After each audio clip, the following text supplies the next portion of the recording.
எனது அன்பார்ந்த மாணவர்களே, உங்கள் அனைவருக்கும் எனது நெஞ்சார்ந்த வணக்கம்.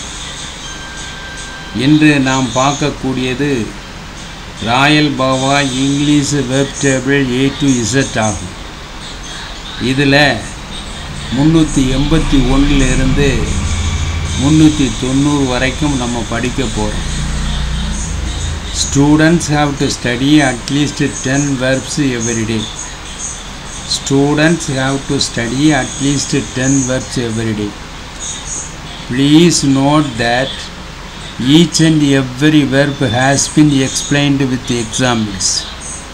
Please note that each and every verb has been explained with examples. மாணவர்கள் தினசரி குறைந்தது 10 வினைச்சொற்களாவது கற்க வேண்டும். ஒவ்வொரு வினைச்சொல்லும் உதாரணங்களுடன் விளக்கப்பட்டிருக்கின்றன என்பதை நீங்கள் கவனிக்கவும். இதில்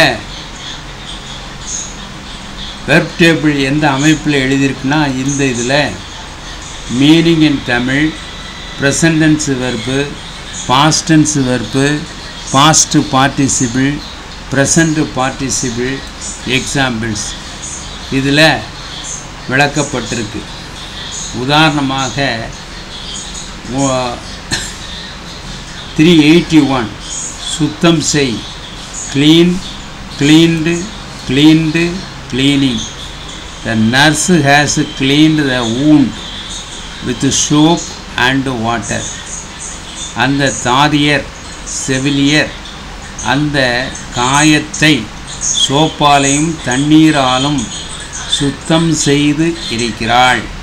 அந்த தாதியர் அந்த செவிலியர் அந்த புண்ணை அந்த காயத்தை சோப்பாலையும் தண்ணீராலையும் சுத்தம் செய்து இருக்கிறாள்.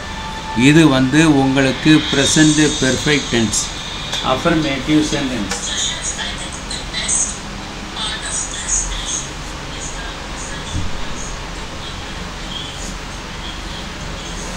அதுக்கு அடுத்தாப்பில் இருக்கக்கூடியது 382 சுத்தம் செய், cleanse, cleansed, cleansed, cleanings, cleanse, cleansed, cleansed, cleansing. Please cleanse the injured parts of my body. தயவுசெய்து என்னுடைய உடலின் காயப்பட்ட பகுதியை சுத்தம் செய். Please cleanse the injured part of my பாடி.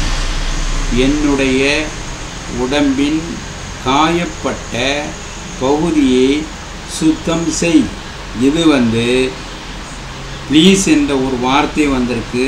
அதுக்கு அடுத்தாப்புல பார்த்தீங்கன்னா ப்ரெசன்ட் டென்ஸ் வெர்பு தான் வந்திருக்கு. ஆகவே இதுக்கு பேர் இம்பரேட்டிவ் சென்டென்ஸின் பேர். இது ஒரு கட்டளை வாக்கியம் ஆகும். அதுக்கு அடுத்தாப்புல 383 அகற்று, அப்புறப்படுத்து. இதுக்கு என்ன கொடுத்துருக்கோம்னா, அகற்று, அப்புறப்படுத்து.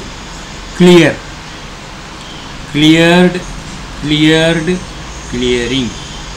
The police cleared the people from the building because of a bomb threat. அந்த போலீஸ்காரர்கள், காவலாளிகள், போலீஸ் காவலாளிகள் அந்த பில்டிங்கில் இருந்து, அந்த கட்டிடத்திலிருந்து மக்களை அப்புறப்படுத்தினார்கள். இது பாஸ்ட் சிம்பிள் டென்ஸ், அஃபர்மேட்டிவ். அதுக்கு அடுத்து அதோடு சேர்ந்து எழுதியிருக்கு because of a bomb threat. வெடிகுண்டு, அணுக்குண்டு பயமுறுத்தலின் காரணமாக, அச்சுறுத்தலின் காரணமாக அந்த கட்டிடத்திலிருந்து போலீஸ் அந்த மக்களை அந்த இடத்திலிருந்து, அந்த கட்டிடத்திலிருந்து அகற்றினார்கள், அப்புறப்படுத்தினார்கள். Past simple tense. அதுக்கு அடுத்து 384 சப்தம் உண்டாக்கு, தட்டு, அழுத்து. Click, clicked, clicked, clicking. The door clicked shut behind him. அந்த கதவு அவனுக்கு பின்னால் என்ன செய்தது? சத்தத்துடன் மூடியது. சத்தத்துடன் மூடியது. சத்தத்துடன் மூடியது, அதாவது மூடும் பொழுது சத்தத்தை உண்டாக்கியது இப்படின்னு சொல்லலாம். அப்போ மூடும் பொழுது சத்தத்தை உண்டாக்கியது. அப்போ இந்த டோர் கிளிக்டு சட் பிஹைண்ட் ஹிம். அதுக்கு அடுத்த டு ஸ்டார்ட் த ப்ரோக்ராம், அந்த ப்ரோக்ராமை தொடங்குவதற்கு கிளிக் ஆன் இட்ஸ் ஐகான், அந்த ப்ரோக்ராமை தொடங்குவதற்கு தயவு செய்து அந்த ஐகானை தட்டவும் அழுத்தவும் அப்படின்னு சொல்லியிருக்கு. இது வந்துன்னா இம்பரேட்டிவ் சென்டென்ஸ். அதுக்கு அடுத்தல இஃப் 2 people கிளிக், 2 நபர்கள் வந்து சத்தம் உண்டாக்கும் பொழுது தே லைக் ஈச் அதர், ஒருவரை தட்டும் பொழுது. இஃப் 2 people கிளிக், ஒருவரை தட்டும் பொழுது தே லைக் ஈச் அதர், அவர்கள் ஒருவர் விரும்புகிறார்கள். இது ப்ரெசண்ட் சிம்பிள் டென்ஸு, அஃபர்மேட்டிவ். அதே சமயத்தில் இஃப் கிளாஸில் வந்திருக்கு. அதுக்கடுத்த 385 ஏறு, climbing. He climbed stairs up so that he could reach his room. அவனுடைய அறையை அடைவதற்காக அவன் அந்த படிகளின் மேலே ஏறினான். He climbed stairs, படிகள், அப், மேலே, அந்த படிகளின் மேலே ஏறினான். So that he could reach his room, அவனுடைய அறையை அடைய வேண்டும் என்பதற்காக படிகளின் மேலே ஏறினான். இது வந்து பாஸ்ட் சிம்பிள் டென்ஸ், அஃபர்மேட்டிவ். இந்த he could reach his room என்பது இது வந்து மாடல் வெர்பில் கூட்டி என்ற வார்த்தையை பயன்படுத்தப்பட்டிருக்கிறது.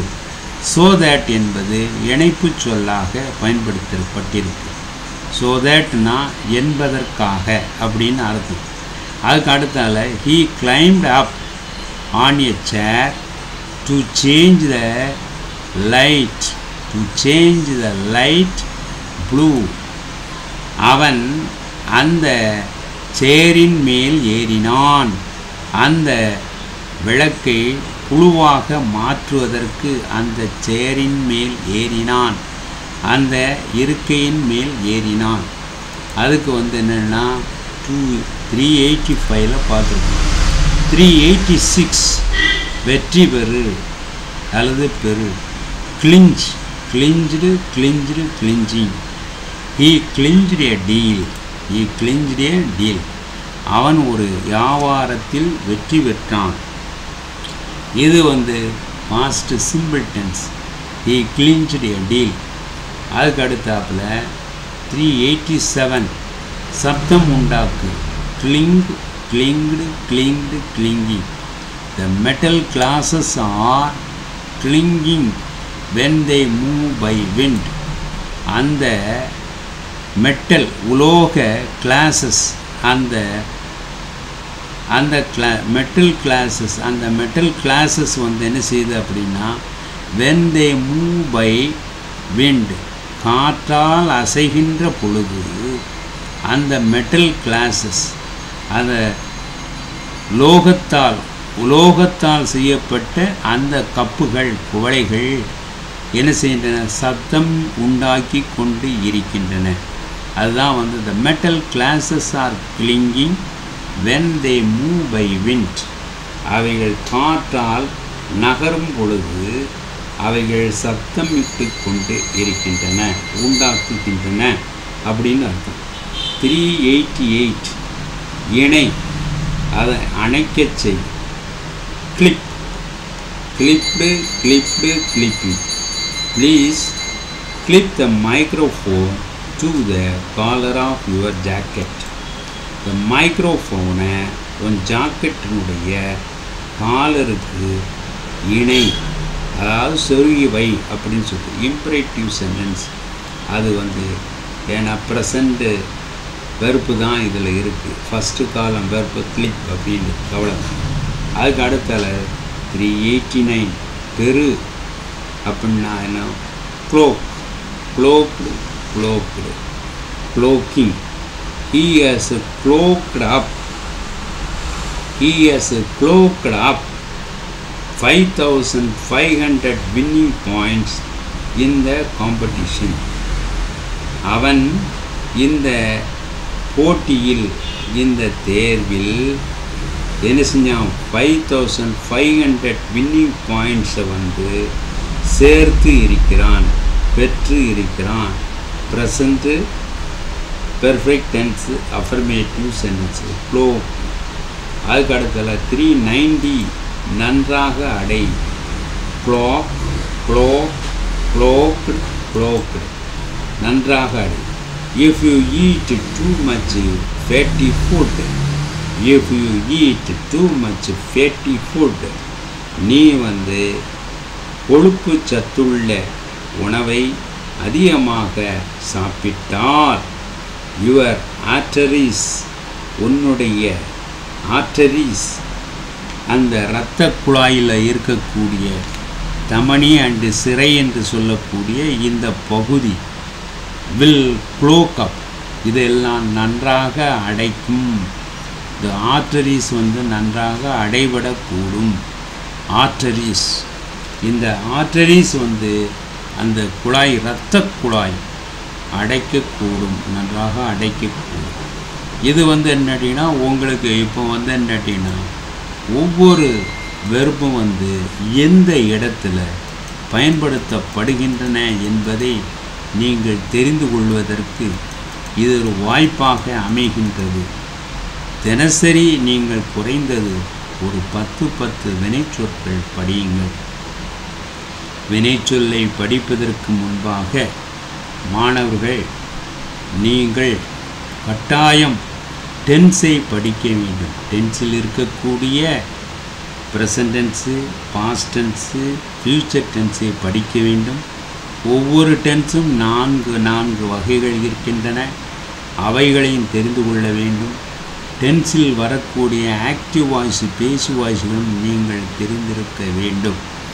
இதை நீங்கள் ராயல் பாவா இதே சேனலில் டென்சஸ்ன்னு நீங்கள் ஒரு தலைப்பேசி நீங்கள் சர்ச் பண்ணால் அதில் கிடைக்கும். அதிலிருந்து இதை தேடிக்கொள்ளுங்கள், பார்த்து கொள்ளுங்கள், படியுங்கள். மேலும் எங்களுடைய யூடியூப் சேனலுக்கு இதுவரை சப்ஸ்கிரைப் செய்யாமல் இருந்திருந்தால் சப்ஸ்கிரைப் செய்யுங்கள். மீண்டும் ஒரு முறை வேண்டுகோள் விடுக்கிறேன்.